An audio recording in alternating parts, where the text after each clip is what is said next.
लेकिन कह देते हैं लोग कि आपको बुलाने का मकसद यही, नमाज और रोजे पे बोलने वाले हमारे बिहार में भी बहुत से मौलवी पड़े हुए हैं। मेरे भाइयों, मैं यहीं से अपनी बात को शुरू करता हूं। गैर मुस्लिमों में दावत व तबलीग का जो अंसुर, जो पहलू होता है, उसमें एक चीज हम अपने जहन में रखें। जब भी कोई शख्स दावत दे गैर मुस्लिम को, हम में और आप में, तो वो इस्लाम को कोई नया दीन या नए मजहब को पेश करते हुए ना दे, और ये ना कहे कि ये दीन मोहम्मद रसूलुल्लाह लेकर आए, मोहम्मद का दीन है।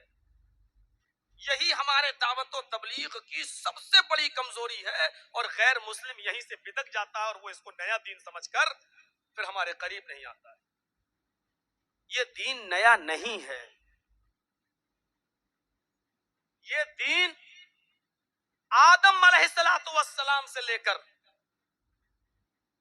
मोहम्मद रसूलुल्लाह सल्लल्लाहु अलैहि वसल्लम तक जितने भी नबी, जितने भी पैगंबर इस दुनिया में आए, सब ने एक ही दीन की दावत दी है, और उन सब का दीन यही इस्लाम था।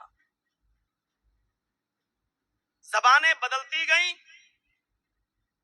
मजहब का नाम उस जबान में वही होता रहा,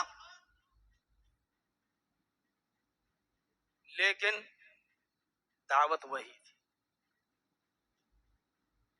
अल्लाह ताला ने मोहम्मदुर रसूलुल्लाह सल्लल्लाहु अलैहि वसल्लम को खुसूसी तौर पर मुखातब करके फरमाया, आए मोहम्मद सल्लल्लाहु अलैहि वसल्लम, मैंने तुम्हें कोई नया दीन देकर नहीं भेजा। इतना जहन साफ कर लीजिएगा। अल्लाह ताला नबी से भी कह रहा है, मैंने तुम्हें कोई नया दीन देकर नहीं भेजा, उसी दीन को नाफिज करने का हुक्म मैंने तुम्हें दिया है जो दीन आपसे पहले और भी पैगंबर लेकर गए थे। शरअ लकुम मिनद्दीनि मा वस्सा बिही नूहन वल्लज़ी औहैना इलैक वमा वस्सैना बिही इब्राहीम व मूसा व ईसा अन अकीमुद्दीन। हमने उसी दीन को मशरू करार दिया, उसी दीन के नाफिज करने का हुक्म है मोहम्मद सल्लल्लाहु अलैहि वसल्लम हमने आपको दिया। जिस दीन के निफाज का, जिस दीन को नाफिज करने का हुक्म, जिस दीन की वसीयत हमने हजरत नूह अलैहिस्सलातु वस्सलाम को की थी, आपसे पहले जो दीन नूह अलैहिस्सलातु वस्सलाम लेकर आए, वल्लज़ी औहैना इलैक, और मैंने उसकी वही आपकी तरफ कर दी, इस बात को की खबर मैंने आपको दे दी। वमा वस्सैना बिही इब्राहीम व मूसा व ईसा, और इसी दीन के नाफिज करने का हुक्म हमने इब्राहिम को भी दिया था, मूसा को भी दिया था, ईसा को भी दिया था। उन दोनों को भी, इन सबको भी मैंने यही हुक्म दिया था, अनकीमुद्दीन, दीन को कायम रखना, वला ततफर्रकू फी, और इसके अंदर कोई तफरका मत फैलाना, कोई इसके अंदर गिरोहबंदी मत करना, कोई तफरका मत डालना इसके अंदर। हमारी सबसे बड़ी कमी ये होती है कि हम इस्लाम को गैर मुस्लिमों के सामने के नए दीन की शक्ल में पेश करते हैं, और दूसरे के दीन को हम गलत कहते हैं। नहीं, तुम्हारा दीन गलत है। नहीं, दुनिया में जितने भी नबी आए सबका दीन इस्लाम, दीन कोई गलत नहीं। सिर्फ इतना हमें हुक्म दिया गया है कि पुराने जमाने में जो नबी आए उनकी शरीयतें मनसूख करार दे दी गई हैं, क्योंकि कजरुओं ने उसके अंदर कजरवी मिला दी है, बहुत सी गलत चीजों की आमेजिश कर दी है। जब एकेश्वरवाद के अंदर बहु ईश पूजा और बहु देववादियत शामिल कर दी गई, एक अल्लाह की इबादत की जगह पर जब बहुत से देवी देवताओं की पूजा होने लगी और बहुत से माबूदाने बातिला को अपना माबूद और रब मान लिया गया, तब अल्लाह ताला नए सिरे से उस दीन को नाफिज करने के लिए पैगंबरों को भेजता रहा, और लास्ट में उसने जनाबे मोहम्मद रसूलुल्लाह सल्लल्लाहु अलैहि वसल्लम को भेजा। सारे नबियों को किसी खास कौम के लिए भेजा, किसी खास कबीले के लिए भेजा, किसी खास मखसूस जात और बिरादरी के लिए भेजा, लेकिन मोहम्मद रसूलुल्लाह सल्लल्लाहु अलैहि वसल्लम को उसने आम इंसानियत के लिए, खुद अल्लाह के नबी ने फरमाया कि मुझे 5 ऐसी चीजें दी गई हैं जो मुझसे पहले किसी नबी को नहीं दी गई। और उसमें से एक चीज मेरी ये भी है खास, बुइस्तु इला आम्मतिन नास, मुझे सारी इंसानियत के लिए रसूल बनाकर भेजा गया है। ये लेकिन कहीं ये नहीं कहा गया कि मोहम्मद रसूलुल्लाह सल्लल्लाहु अलैहि वसल्लम कोई नया दीन लेकर गए। और इसीलिए आइए जरा टेली करते हैं, आइए जरा मिलाते हैं। आज भी किसी न किसी शक्ल में तौहीद हर मजहब के अंदर मौजूद है। यह अलग बात है कि उसके मजहब के मानने वालों ने उसमें शिर्क की आमेजिश कर दी है। तो क्या मुसलमान इससे बरी है?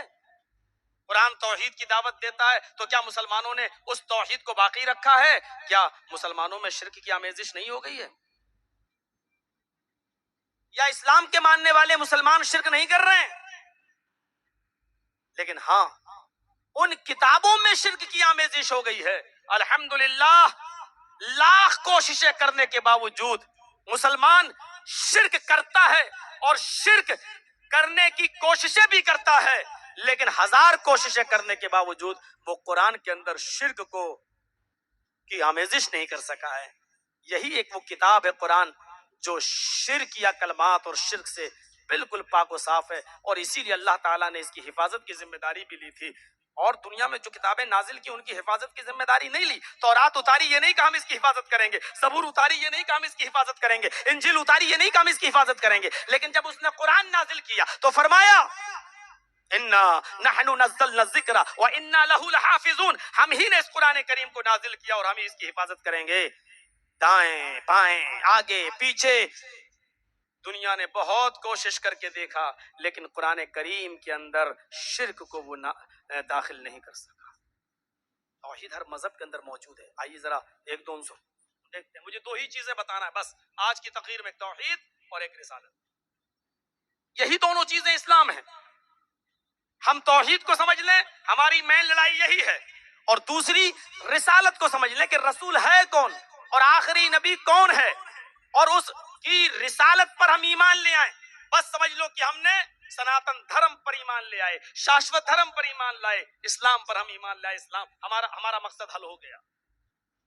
हम कह सकते हैं कि हमारे मजहब का नाम सनातन धर्म है। हमें ये उलमा बैठे हैं, थोड़ी देर के लिए इजाजत दें इस बात को कहने की। हम कह सकते हैं हमारा धर्म सनातन धर्म है, क्योंकि सनातन धर्म का माना होता है सलामती की तरफ बुलाने वाला, और इस्लाम का भी अर्थ होता है सलामती की तरफ बुलाने वाला। मीनिंग एक ही है, लैंग्वेज अलग हो सकती है, भाषा बदल सकती है। संस्कृत में है सनातन, लेकिन अरबी में है इस्लाम। सनातन के माना भी सलामती की तरफ बुलाने वाला, और इस्लाम का माना भी है सलामती की तरफ बुलाने वाला, सलामती की दावत देने वाला। हम कह सकते हैं कि हमारा धर्म सनातन धर्म है, लेकिन कोई हिंदू अगर इतनी ही गुंजाइश अपने दिल में रखता है जितनी मैं रखता हूं, जितनी हम मुसलमान रखते हैं अपने दिल में, हम अपने धर्म को सनातन धर्म कहने के लिए तैयार हैं, लेकिन कोई हिंदू अपने धर्म को इस्लाम कहने के लिए तैयार नहीं है। क्योंकि दिलों की कुशादगी और कुशादगी कल्ब और हकीकत का दिल से एतराफ करना और सदाकत को दिल की गहराइयों से मानने का हक और दावत सिर्फ इस्लाम देता है। बकिया दुनिया के हर मजहब हमें तंग दिल नजर आते हैं, तंग दिल नजर आते हैं, हकीकत का एतराफ करते हुए नजर नहीं आते हैं। आप कह दो कि मौलाना साहब हमारा धर्म सनातन है। मैंने पूछा सनातन का माना क्या है? हमें नालंद विशाल शब्द सागर मिल गई, डिक्शनरी मिल गई, उसमें लिखा है शांति की ओर बुलाने वाला धर्म, सलामती की ओर बुलाने वाला धर्म। हमने कहा हमारा धर्म सनातन धर्म है, यही हमारा धर्म है, क्योंकि इस्लाम की भी मीनिंग यही है, शांति की ओर सलामती की ओर बुलाने वाला धर्म। अब हम आपको कह रहे हैं इस्लाम की मीनिंग है सलामती की तरफ बुलाने वाला। चलिए आप इस्लाम कहकर देखिए, आप नहीं कह सकते हैं, नहीं। क्यों?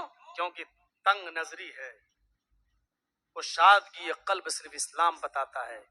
हकीकत का एतराफ करने का हक, दिल से कबूल करने का हुक्म सिर्फ इस्लाम देता है कि हकीकत कहीं से भी मिले उसको तुम दिल की गहराइयों से कबूल करो। आइए तौहीद देखिए। सबसे पहले हम अपने हिंदू भाइयों को ही ले लेते हैं। 33 करोड़ देवी देवताओं का अकीदा रखने के बावजूद,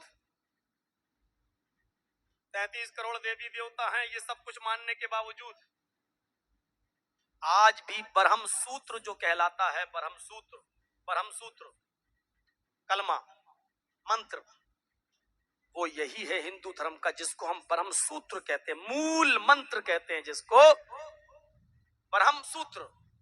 सूत्र ब्रह्म, पवित्र कलमा। ब्रह्म सूत्र की मीनिंग पवित्र कलमा। और आप ताज्जुब करेंगे, अरबी में भी कहा जाता कलमा तैयब, पाक कलमा। ब्रह्म सूत्र, पवित्र मंत्र, पाक कलमा, कलमा तैयब, पाक कलमा। हिंदू धर्म में ब्रह्म सूत्र पवित्र मंत्र क्या है? एकम ब्रह्मादित्य नास्ति नास्ति किंचन।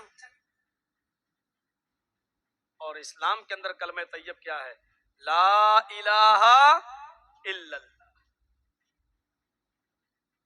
और बाइबल नंबर 5 के अंदर भी ईसाइयों का जो कलमे तैयब है, पवित्र कलमा, वो क्या है? There is no god but god is only one without second. अब हम जरा तीनों को देखते हैं।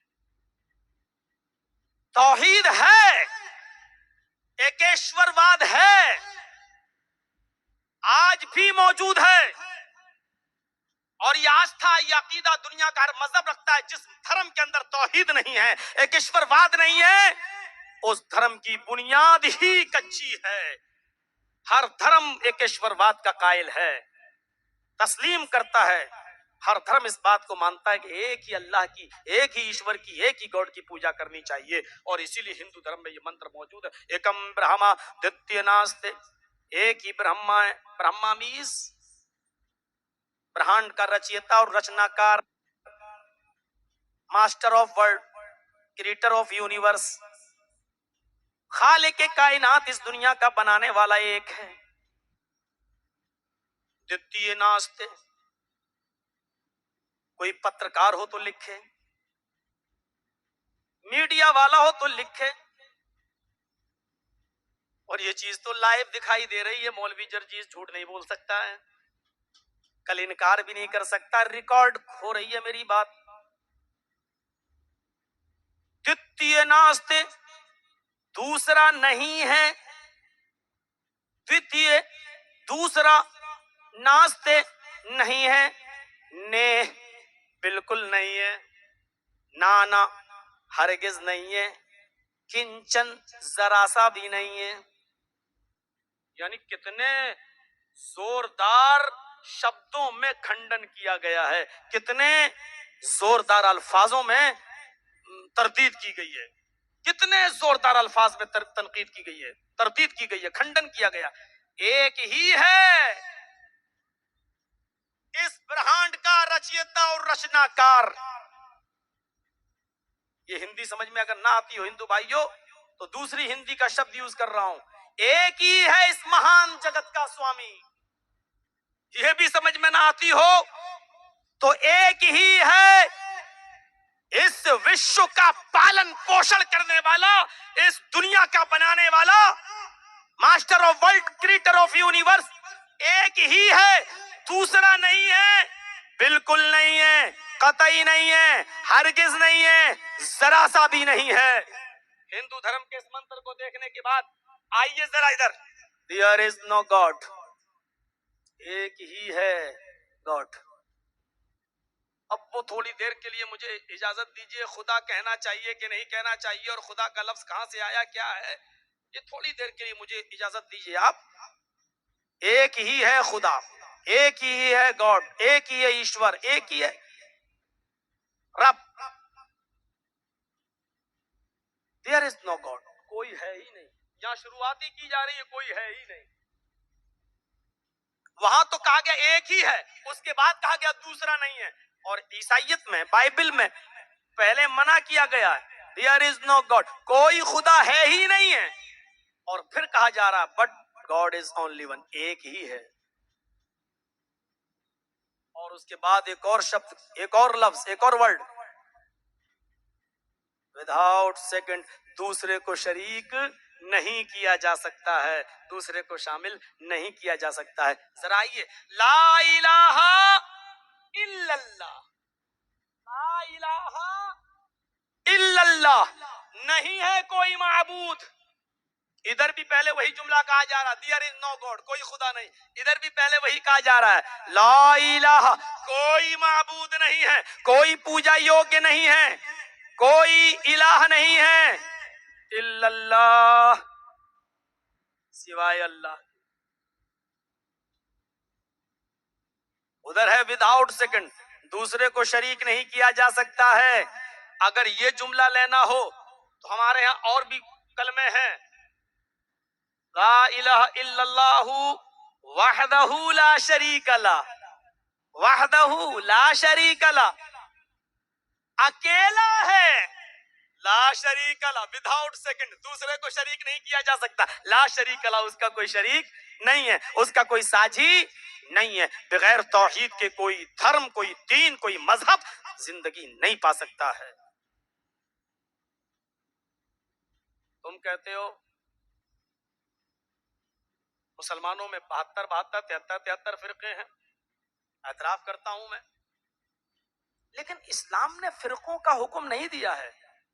इस्लाम ने लड़ने की की तरफ नहीं बुलाया है हमारे दरमियान फिरके। ये हमारी विचारधाराओं का और हमारे सोच का और हमारे तफक्कुरात का सबब है। हमारी सोच अलग अलग हुई, फिरके बने। हम जमाते अहले हदीस से वाबस्ता हैं, और माफ कीजिएगा, जमाते अहले हदीस फिरका नहीं है। जमाते अहले हदीस उम्मत का नाम है, जमात का नाम है। फिरका शख्सियतों की बुनियाद पर बनता है, जिसका नाम किताबों सुन्नत की बुनियाद पर रखा गया हो, कभी फिरका नहीं हो सकता है। फिरका बुजुर्गों की शख्सियतों की नाम पर रखे जाते हैं। हम अबू हनीफा के नाम पर हनफी फिरका बना सकते हैं, इमाम शाफई के नाम पर हम शाफई फिरका बना सकते हैं। इसी तरीके से अहले हदीसों के दरमियान बहुत से बुजुर्ग आए। हम सनाउल्लाह को बड़ा बुजुर्ग मानते हैं, लेकिन सनाउल्लाह के नाम पर हमने कोई फिरका सनाइया नहीं बनाया। इब्ने तैमिया को हम बहुत बड़ा बुजुर्ग मानते हैं, हमारे दरमियान बहुत बड़े बुजुर्ग थे, लेकिन अहले हदीस ने कभी तैमी के नाम से कोई फिरका नहीं बनाया। इब्ने कय्यम हमारे दरमियान बड़े बुजुर्ग गुजरे हैं, लेकिन कभी हमने इब्ने कय्यम के दरमियान के नाम पर कोई फिरका नहीं बनाया। फिरके बुजुर्गों और शख्सियतों के नाम पर बनते हैं। हम तो उम्मत हैं। कुरान को भी हदीस कहा गया, नबी के फरमान को भी हदीस कहा गया। अल्लाह ने कुरान को हदीस कहा है, फबिअय्यि हदीसिम बअदहु युमिनून।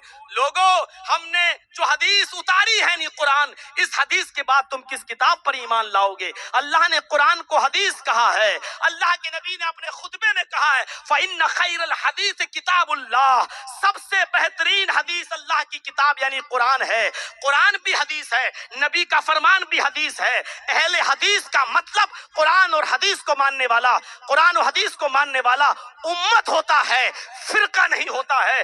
जो भी कुरान और हदीस को मानता है वो उम्मत का फर्द है। अगर एक हनफी कुरान और हदीस को मानता है तो वो भी अहले हदीस है।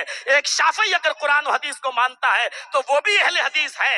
एक बरेलवी अगर कुरान और हदीस को मानता है तो वो भी अहले हदीस है। अहले हदीस कोई मौलवी जर्जीस की बात की जागीर नहीं है कि वो सिर्फ वो और उसके चाहने वाले और मानने वाले अपने आप को अहले हदीस कहें। अहले हदीस उम्मत का नाम है, अहले हदीस फिरके का नाम नहीं है। फिरका बस्तियों और बुजुर्गों और शख्सियतों के नाम पर बनता है, उम्मत किताब और सुन्नत की बुनियाद पर बनती है।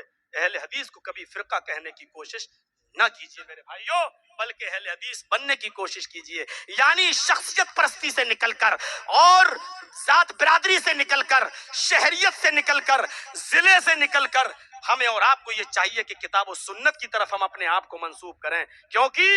क्योंकि इंसान होने के एतबार से सबसे खताएं हुई हैं। मासूम अनिल खता अगर कोई थे तो वो सिर्फ जनाब मोहम्मद रसूलुल्लाह सल्लल्लाहु अलैहि वसल्लम थे।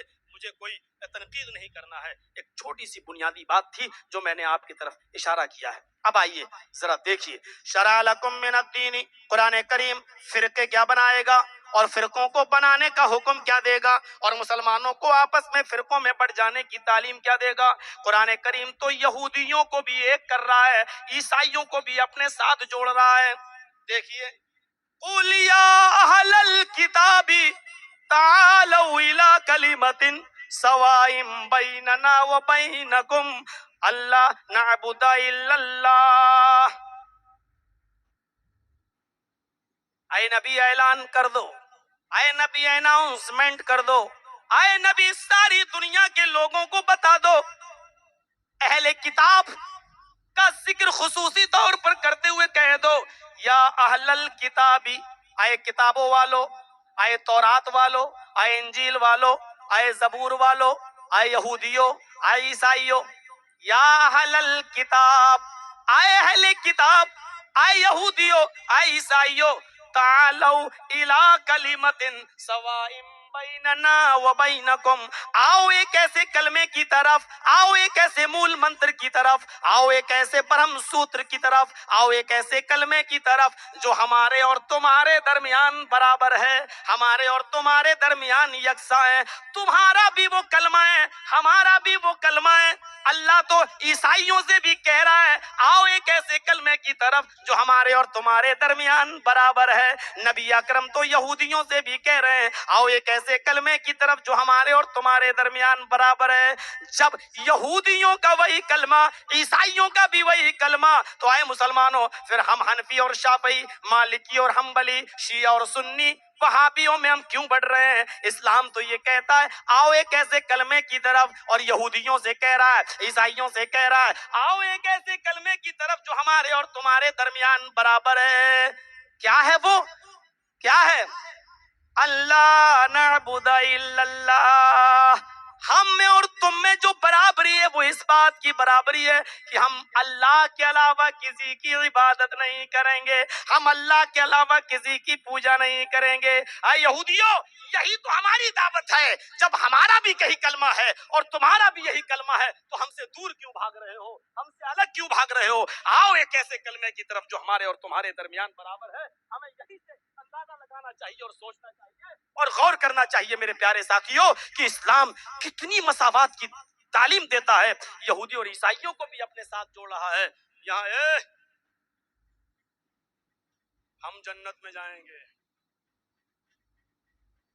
हमसे ज्यादा रसूल को मानने वाला कोई है ही नहीं। अच्छा, तुम क्यों जाओगे? सबसे ज्यादा हम नबी को मानते हैं। अच्छा, ये कैसे पता चलेगा तुम सबसे ज्यादा नबी को मानते हो? देख लो, 12 तारीख आएगी रबीउल अव्वल की, हम डेग बजाएंगे, डीजे बजाएंगे, गाने बजाएंगे और नबी के का बर्थडे मनाएंगे, जुलूस निकालेंगे और बाकायदा अब तो केक भी काटा जाने लगा, हैप्पी बर्थडे टुडे या रसूल अल्लाह। बाकायदा अब केक काटा जाता है, 40-40 किलो का केक। मेरी जबान से मत कहलवाओ, कहां काटा गया, किस जगह काटा गया? हैप्पी बर्थडे टुडे या रसूल अल्लाह। अच्छा, एक बात बताओ, हमारा बेटा 5 साल का, बर्थडे बना रहे हो,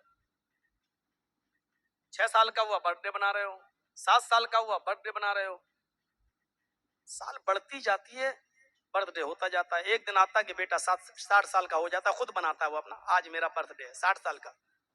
अल्लाह के रसूल का हर साल बर्थडे मनाते हो तो नबी की उम्र कितनी हो गई होगी?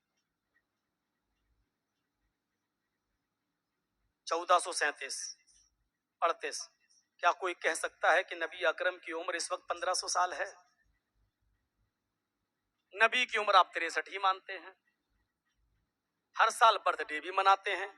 ये कैसा बर्थडे है? हर साल बर्थडे बन रहा है, हर साल केक कट रहा है, हर साल मिलाद हो रहा है, और नबी की उम्र वही 63 की 63 ही है, 64 होती नहीं, 65 होती नहीं। मुझे जरा बताओ तो सही, कौन सा? अब जानते हो इसका जवाब कल क्या दिया जाएगा? उसके जलसे में मत जाओ, तलाक हो जाएगी, निकाह टूट जाएंगे। मेरे भाइयों, जवाब दो मुझे। भाई मेरी उम्र मान लीजिए 42 साल, 42 ईयर्स, एक मिसाल दे रहा हूं। मैंने हालांकि बर्थडे नहीं मनाता हूं, अब बर्थडे बनाया, पिछली साल अगर बनाया तो 41 साल, इस साल मनाया तो कितनी हो गई? 42 साल।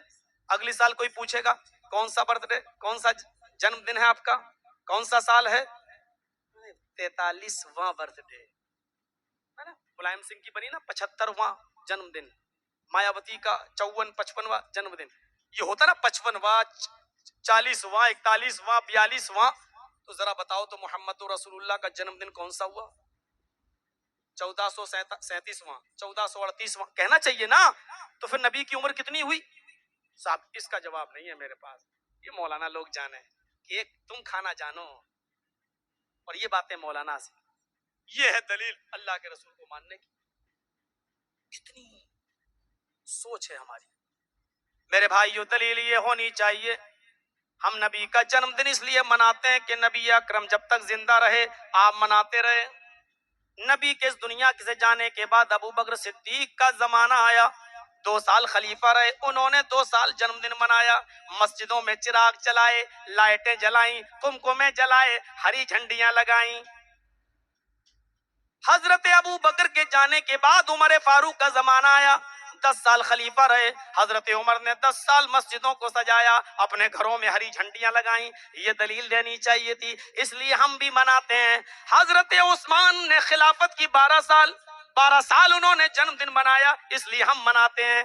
ये दलील देनी चाहिए। लेकिन नबी ने कभी नहीं मनाया, अबू बकर ने कभी नहीं मनाया, उमर ने कभी नहीं मनाया, उस्मान ने कभी नहीं मनाया।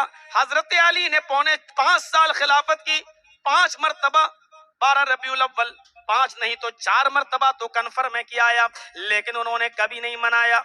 जबकि दामाद है नबी के, हजरत हसन और हुसैन नवासे नबी के, लेकिन इसके बावजूद अली ने कभी नहीं मनाया। उस्मान गनी दामाद हैं, एक नहीं दो बेटियां नबी ने उनको दी हैं, इसके बावजूद उन्होंने कभी नहीं मनाया। उमर ससुर हैं मोहम्मद रसूलुल्लाह के, 10 साल खिलाफत की लेकिन कभी नहीं मनाया। अबू बकर ससुर है नबी के, लेकिन 2 साल खिलाफत की कभी नहीं मनाया। अबू बकर ससुर होकर नहीं मना रहे, उमर ससुर होकर नहीं मना रहे हैं, हजरत उस्मान दामाद होकर नहीं मना रहे हैं, हजरत अली दामाद होकर नहीं मना रहे हैं। वाह रे मुसलमानों, दलील तुम्हें यहां से देनी चाहिए। दलील तुमने कहां से दे दी? जो नबी का जन्मदिन नहीं मनाता वो शैतान है, इसलिए कि इबलीस नहीं मनाता। जो नबी का जन्मदिन नहीं मनाता वो इबलीस है। चलो थोड़ी देर के लिए हम तुम्हारी बात मान लेते हैं। अब ये बताओ, अबू बकर ने जन्मदिन नहीं मनाया, वो कौन हुए? उमर फारूक ने जन्मदिन नहीं मनाया, वो कौन हुए? उस्मान ने नहीं मनाया, वो कौन हुए? अली ने नहीं मनाया, वो कौन हुए? कहने लगे ये तफरका फैला रहा है, ये पार्टी बंदी कर रहा है, इसके जलसों में मत जाना, निकाह टूट जाएंगे। जिसने मौलवी जर्जीज की तकरीर सुनी, मेरे भाइयों, इन तमाम झगड़ों को खत्म कीजिए। आइए कुरान करीम की उस सूरत में उस आयत पर आए।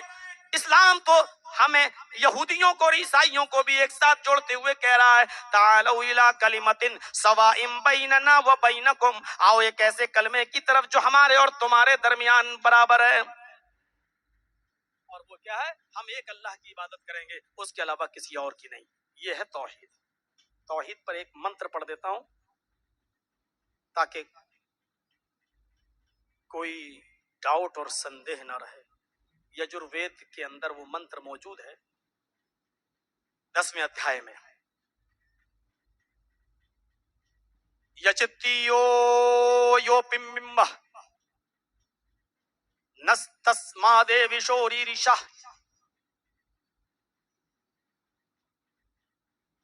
हिंदुस्तानी में रहता हूं, कहीं बाहर नहीं। आपकी किताब में ये मंत्र लिखा हो तो मान लेना, नहीं लिखा हो तो केस कर देना, वो तो होते ही रहते हैं हमारे ऊपर। यचित्ती इंपरेटिव सेंटेंस, फेले अम्र, मांगो, यो इसमें इशारा बाईद के लिए, उससे, और 2 बार आ रहा है यो। यचित्ती यो मांगो उससे वही है। पिम्मिम्मा झोलियां भरने वाला, दामन भरने वाला, देने वाला। अता करने वाला। यचित्तियो यो पिम्मिम्मा। मीडिया वालों, पंडितों को ये मंत्र सुना देना, एक शब्द की भी गलती निकले, कोर्ट तुम्हारी, कचहरी तुम्हारी, अदालत तुम्हारी, वकील तुम्हारा, जज तुम्हारा, जो सजा दिलवाना चाहो दिलवा देना। यचित्तियो यो पिम्मिम्मा, मांगो उससे, वही है सब कुछ देने वाला, झोलियां भरने वाला, अता करने वाला। आगे वाली चीज देखो, नस्तस्मा देविशो, देवी का नाम भी आ रहा, देवी देवता का। नस्तस्मा देविशो रीरिशा, नहीं दे सकता है कोई दूसरा उसके अलावा, देवी देवता नहीं दे सकता है कोई दूसरा देवी देवता उसके अलावा तुम्हें रीरिशा कुछ भी। इससे बड़ी तौहीद ईश्वरवत कहां होगा। उसके अलावा कोई भी देवी देवता तुम्हें कुछ भी नहीं दे सकता। क्या कुरान की आयतें इस मंत्र की तायीद नहीं करती हैं, पुष्टि नहीं करती हैं? इन्नल्लज़ीना तदऊन मिन दूनिल्लाहि लन यख़्लुक़ू ज़ुबाबन वला यज्तमऊ लहू व इन यसलुबहुमुज़ ज़ुबाबु शयअन ला यस्तनक़िज़ूहु मिन्हु ज़ौफ़त तालिब वल मतलूब। अल्लाह को छोड़कर तुम जिनको पुकार रहे हो, अल्लाह को छोड़कर तुम जिनसे मदद मांग रहे हो, अल्लाह को छोड़कर तुम जिनसे हाजत रवाई हो, मुश्किल कुशाई का सवाल कर रहे हो, लन यख़्लुक़ू ज़ुबाबन, ये एक मक्खी भी पैदा करने की ताकत नहीं रखते, एक मक्खी भी पैदा नहीं कर सकते। वला इज्तमऊ लहू, लहू में हु जमीर का मर्जा वही जुबाब, अगरचे एक मक्खी को पैदा करने के लिए ये सब को इकट्ठा कर लें, इज्तमऊ जमा मुज़क्कर गायब कसेगा, सब इकट्ठे हो जाएं, सब जमा हो जाएं। मैं यूं भी कह सकता हूं, कश्मीर से कन्याकुमारी तक और बरेली से बगदाद तक सबको इकट्ठा कर लो, सबको जमा कर लो, जिंदों को भी मुर्दों को भी, सबको इज्तमाऊ, सबकी सब जमा हो जाएं, सबकी सब मिल जाएं।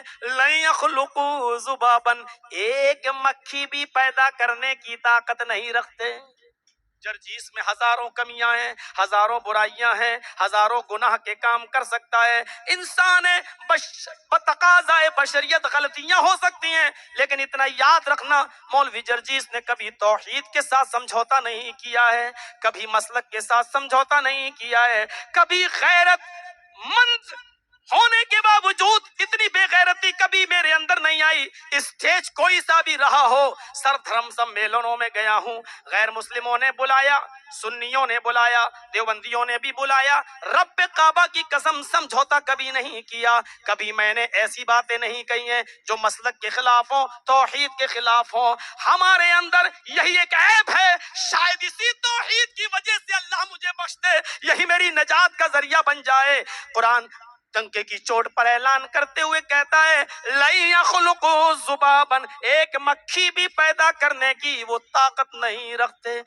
वला इज्तमऊ लहू, सबको जमा कर लें, और मक्खी पैदा करना तो दूर, व इन यसलुबहुमुज़ ज़ुबाबु शयअन, मक्खी अगर थोड़ी सी कोई चीज लेकर चली जाए, मक्खी क्या कितनी लेकर जाएगी बताओ, कितना लेकर जाएगी।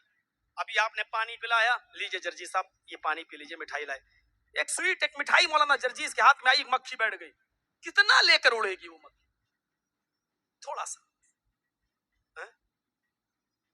बहुत बड़े पहुंचे हुए हो ना, ये मक्खी जो लेकर गई है उसको छीन कर दिखाओ। अल्लाह ने बेबसी और कमजोरी बताई, व इन यसलुबहुमुज़ ज़ुबाबु शयअन, शयअन कहा नकरा, मक्खी जो उनसे थोड़ा सा लेकर गई, जो थोड़ी सी चीज लेकर उड़ गई, ये सब मिल जाएं, ला यस्तनक़िज़ूहु मिन्हु, उस मक्खी से वो चीज जो लेकर गई वापस लेने की भी ताकत नहीं रखते। जो एक मक्खी का कुछ न बिगाड़ सके वो तुम्हारे कारोबार क्या बिगाड़ेगा, वो तुम्हारी फैक्ट्रियां क्या बिगाड़ेगा। जो एक मक्खी पैदा न कर सके वो बेटा बेटी पैदा क्या करेगा। 2.5-3 किलो का बच्चा क्या देगा। कुरान ने कहां पहुंचा दिया। चलिए, मैं तनकीद नहीं, मैं सिर्फ ये बताना चाहता हूं, यही मंत्र उधर है, यही आयत इधर है, वहां भी कहा जा रहा है उसके अलावा कोई भी देवी देवता तुम्हें कुछ भी नहीं दे सकता। इधर भी यही है, ये भी यही है कि तुम्हें कोई भी कुछ नहीं दे सकता। उदऊनी अस्तजिब लकुम, ओ मेरे बंदो मुझे पुकारो, मुझसे मांगो, मैं तुम्हें दूंगा, मैं तुम्हारी फरियाद सुनूंगा। और कौन है, कौन? आसमान पर एक सितारा, एक सैयारा बाईद, सबसे दूर। जानते हो आज की मौजूदा साइंस क्या कहती है? उस सैयारे तक पहुंचने के लिए इंसान को 40 लाख साल की उम्र चाहिए। उस सैयारे तक पहुंचने के लिए इंसान को 40 लाख साल की उम्र चाहिए, तब वो उस सैयारे पर पहुंचेगा। लेकिन कौन से खलाई रॉकेट पर बैठकर सफर करे? ये राजधानी एक्सप्रेस जो चलती है, जो 120 और 25 और 30 और 140 किलोमीटर से ज्यादा स्पीड से नहीं चल पाती है, और मोदी जी लाने वाले हैं, पता नहीं कब आएगी बुलेट ट्रेन। मौलाना अबुल कलाम आजाद ने लिखा कि जो काम न करना हो उसको इतना कहो, इतना कहो, इतना कहो कि वो सच नजर आने लगे, तो वो आदमी पक्का झूठा होता है। यानी सफाई के साथ झूठ बोलने में माहिर। कल ये शकील साहब बैठे हैं, जानते हैं मेरी ट्रेन 11 घंटे लेट हुई। सिर्फ 250 किलोमीटर का सफर, 250 किलोमीटर। मऊ से बैठे थे, नरकटियागंज उतरना था, पता चला ट्रेन कहीं पटरी से उतरी, पटरी बन रही है और 11 घंटे लेट। 120 की स्पीड से चलने वाली ट्रेन के लिए पटरियां नहीं हैं। मोदी जी 500 किलोमीटर की स्पीड से चलने वाली ट्रेन का सपना दिखा रहे हैं लोगों को। अल्लाह ताला इनको सद्बुद्धि प्रदान फरमाए। मैं दुआ कर रहा हूं, दुआ करना बुरी चीज नहीं है, अक्ल सलीम इनको अता फरमाए।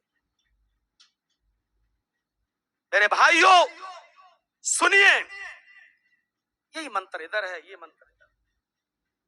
इसलिए मैंने कहा था तौहीद इधर भी है, तौहीद उधर भी है। अब शिर्क उधर दाखिल हुआ है तो शिर्क मुसलमानों में भी आ गया है। लेकिन चूंकि अल्लाह के रसूल आखिरी नबी हैं, अब नबी के बाद कोई दूसरा नबी नहीं आएगा, इसलिए कुरान को शिर्क से पाक रखा है। बाइबल में तौहीद है लेकिन शिर्क भी घुस गया है। I will pray the father, मैं अपने बाप से दुआ करूंगा। ईसा अलैहिस्सलाम अल्लाह को अपना बाप कह रहे हैं, ये शिर्क आ गया। हिंदू धर्म में 33 करोड़ देवी देवता हैं, सबसे मांगो, और एक दिन में एक से मांगो। एक दिन में 2 को खुश नहीं कर सकते और सबको करो, और एक भी ना खुश रहा तो जिंदगी भर की तपस्या भंग। कोई अकल से सोचो, दिमाग से, एक देवी या एक देवता एक दिन में एक ही खुश हो सकता, 2 नहीं हो सकते। तो हैं कितने? 33 करोड़, और सबको खुश करना जरूरी है। एक दिन में एक देवी या एक देवता खुश होता है तो 33 करोड़ देवी देवता कितने दिन में खुश होंगे? सीधा सीधा हिसाब है, 33 करोड़ दिन में। अब इंसान के पास इतना समय है कि वो 33 करोड़ दिन तक जिंदा रहे। कितनी रिश्वत देने की जरूरत पड़ेगी, मैं देने के लिए तैयार हूं, मेरी जिंदगी 33 करोड़ दिन की कोई कर दे। तो इसका क्या मतलब हुआ? 33 करोड़ देवी देवता प्रसन्न नहीं रह सकते, एक ही को प्रसन्न कर सकते हो, 2 को नहीं। और 33 करोड़ को करो, सबको। यदि एक भी अप्रसन्न, एक भी नाखुश रहा तो जिंदगी भर की तपस्या भंग, जिंदगी भर की इबादत बेकार। तो हमें ऐसी जिंदगी जीने से क्या फायदा कि हम कर रहे हैं खुश, एक एक एक करते करते करते करते हम 5-6 हजार, 10,000, 20,000, 50,000, 1 लाख, 2 लाख को कर पाए, और इतने में हमारी डेथ हो गई, हमारी मृत्यु हो गई, हमारी तो तपस्या भंग हो गई। इसलिए तौहीद सिर्फ इस्लाम पेश करता है, और ऐसी तौहीद इस्लाम पेश करता है कि उसने मुहम्मदुर रसूलुल्लाह को भी अपनी इबादत में शामिल नहीं किया। आए मेरे नबी तुम हमारे रसूल हो सकते हो, आए मेरे हबीब तुम हमारा मैसेज मेरा पैगाम लोगों तक पहुंचा सकते हो, लेकिन मेरे बंदों से तुम अपने सामने भी सजदा नहीं करा सकते हो, अपने सामने भी अपना माथा नहीं टिकवा सकते हो, अपने सामने भी लोगों का सर नहीं झुकवा सकते हो। अरे सर झुकाना तो बहुत दूर की बात, वो छोटी छोटी बच्चियां गीत गा रही थी, वो छोटी छोटी बच्चियां जब अल्लाह के नबी मक्के से मदीने की तरफ रवाना हुए, और जब आपको देखा मक्के मदीने के लोगों ने तो 5-5 6-6 साल की बच्चियां ढोल बजा रही थी, दफ बजा रही थी, और दफ बजाते बजाते वो ये गीत गाती जा रही थी, तलअल बद्रु अलैना मिन सनियातिल वदाई वजब शुक्र अलैना मादा लिल्लाहि दाई। आज तो अल्लाह का शुक्र है, जितना भी मैं शुक्र अदा करूं कम है। आज तो 14वीं रात का चांद फरान की चोटियों से तलु हुआ है, आज तो मक्के से 14वीं रात का चांद निकला है। तलाल बद्रु अलैना मिन सनियातिल वदाई, सनिया वदाई पहाड़ियों से आज चांद नमूदार हुआ है, मुहम्मदुर रसूलुल्लाह हमारे दरमियान आए हैं। हम तो अल्लाह का जितना भी शुक्र अदा करें कम है।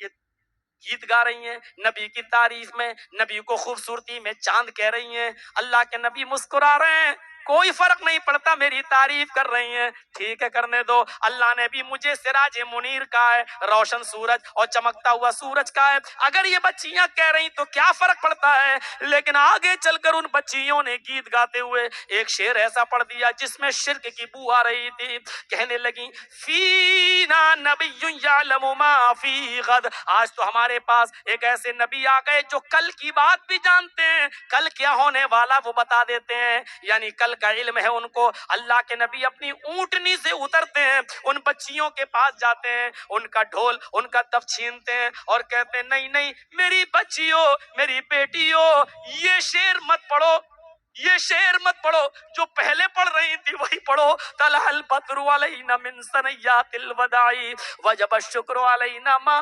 दालिल्लाहि दाई, यही शेर पढ़ो, ये मत पढ़ो, ये मत कहो, ये मत कहो फीना नबिय्यु यअलमु मा फी गद, हमारे पास एक ऐसे नबी आए जो कल की बात जानते हैं। अल्लाह की कसम, अल्लाह की कसम मुझे नहीं मालूम कि कल मेरे साथ क्या होगा, मुझे नहीं मालूम कल मेरे साथ क्या होगा। 5-5 6-6 साल की बच्चियों को हम जो शॉर्टकट कपड़े पहना रहे हैं, इन बच्चियों को ये सोचकर अभी बच्ची तो है, फराक पहना के घुमा दिया, बच्ची तो है, अगर बच्चियों ही की कम उम्री से अगर इनकी नशोनुमा आपने नहीं की, सही तरबियत नहीं दी, तो आगे चलकर ये बच्चियां आपके सर पे चढ़ जाती हैं। फिर जब शुरू ही से आपने उनको तरबियत नहीं दी तो आपके सर पे तो चढ़ेंगी, फिर कल वो जब जीन्स पहनती है, पेलर पहनती है, लेगी पहनती है, फिर बाप के आंखों में शर्म का पानी आता है। अब मेरी बेटी यही पहन के कॉलेज जा रही है, अब हम मना करें तो कैसे करें, मना किया जाता है तो माँ कह देती है नहीं नहीं जाने दो, उसकी सहेलियां भी तो जा रही हैं, आजकल यही जमाना है। सोचो मेरे भाइयों, अल्लाह के नबी ने 5-6 साल की उम्र की परवाह नहीं की, अभी जरूरत है इन बच्चियों की अकीदे तौहीद को मजबूत करने का। आपने कहा बच्चियों इस जुमले को छोड़ो, अभी से ही तौहीद उनके जहन में भर दी। अल्लाह की कसम मुझे नहीं मालूम कि कल मेरे साथ क्या होगा, अल्लाह की कसम हमें नहीं मालूम कि कल मेरे साथ क्या होने वाला है। आपने मना कर दिया और कहा कि इन जुमलों को छोड़ दो। यहां से हम अंदाजा लगाएं मेरे नबी सजदा क्या करवाएंगे, इतना सा जुमला भी उन बच्चियों को बोलने की इजाजत नहीं दे रहे हैं, छोटी छोटी बच्चियों को पढ़ने की इजाजत नहीं दे रहे हैं। यहां से अपने आप को हम देखें और तौहीद क्या है। चलिए तौहीद के बाद आ जाइए थोड़ा सा रिसालत की तरफ। दुनिया में जितने भी धर्म हैं, हिंदू, ईसाइयत, यहूदियत, सिख, हालांकि हिंदू और जैन ये सब सिख में है, लेकिन चूंकि अब ये अलग अलग धर्म का नाम पा गए हैं, जैन, बुद्धिस्ट और आपके ये यहूदी, ईसाई, बुद्धिस्ट, जैनी, सिख, ये सबको आप ले लीजिए, और इस्लाम। अब देखिए इन मजाहिब के अंदर, इन धर्मों के मानने वालों के अंदर जो भी नबी या जिसको वो महान पुरुष समझते हैं, आप नजर डालें, किसी भी धर्म के आदमी ने, किसी भी धर्म के मानने वालों ने अपने धर्म के अंदर आने वाले नबियों, ऋषियों, मुनियों, पैगंबरों, मैसेंजर्स, प्रॉफिट को इंसान नहीं रहने दिया, इंसानियत से निकाल दिया है। आप उठाकर देखें, हिंदू धर्म के अंदर दो महान शख्सियतें हैं, श्री रामचंद्र जी और कृष्ण जी।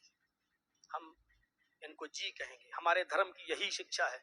दूसरों के बुजुर्गों का नाम तुम अदब और एहतराम से लो, ताकि वो इज्जत में तुम्हारे बुजुर्ग को भी इज्जत दें और एहतराम करें। हम किसी को बुरे अल्फाजों में, लफ्जों में नहीं कह सकते। कृष्ण जी, रामचंद्र जी। लेकिन हिंदुओं ने इनको इंसान नहीं रहने दिया, जबकि लिखा है रामम मनुष्यम अस्त, राम इंसान है, कृष्ण पुरुषम भवत, कृष्ण जी इंसान थे, लिखा है बाकायदा। लेकिन इसके बावजूद हिंदुओं ने कृष्ण जी को, रामचंद्र जी को इंसान नहीं रहने दिया। राम भगवान, कृष्ण भगवान इंसानियत से निकाल। जैनियों में चले जाओ, महावीर जी की जहां मूर्ति है मंदिरों में, आप चले जाइए, नीचे उस मूर्ति के भगवान महावीर जी के नीचे लिखा महावीर भगवान। उन्होंने महावीर को भगवान का दर्जा दे दिया। बुद्धिस्टों में चले जाओ, अभी मैं 15 तारीख को नेपाल में था, 16 को भी मैं नेपाल में था, लुम्बिनी में था। और लुम्बिनी बुद्धिस्टों की सबसे बड़ी जगह मानी जाती है, सबसे बड़ी। बाकायदा जापान और श्रीलंका के बुद्धिस्ट लोग लुम्बिनी में गौतम बुद्ध की मूर्ति की पूजा के लिए बाकायदा आते हैं। मुझे मेरे साथियों ने वहां घुमाया, मुझे चूंकि धार्मिक स्थल देखने का शौक है, किसी का भी हो मैं चला जाता हूं, चाहे वो मजार ही क्यों ना हो, मैं चला जाता हूं। दिल्ली में हाजी अली, अजमेर में ख्वाजा मोइनुद्दीन चिश्ती, और जाना कोई बुरी चीज नहीं है, जाता हूं सिर्फ देखने के लिए, क्या है बोलने में आसानी हो जाती है।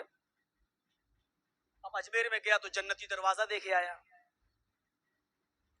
अब मैं गौर से देखता हूं कि जन्नती दरवाजा क्यों है, तो एक औरत ने उसमें झांक कर देखा, एक इतनी बड़ी वो बनी हुई है, उसके अंदर झांको, कहते इसके अंदर जन्नत है।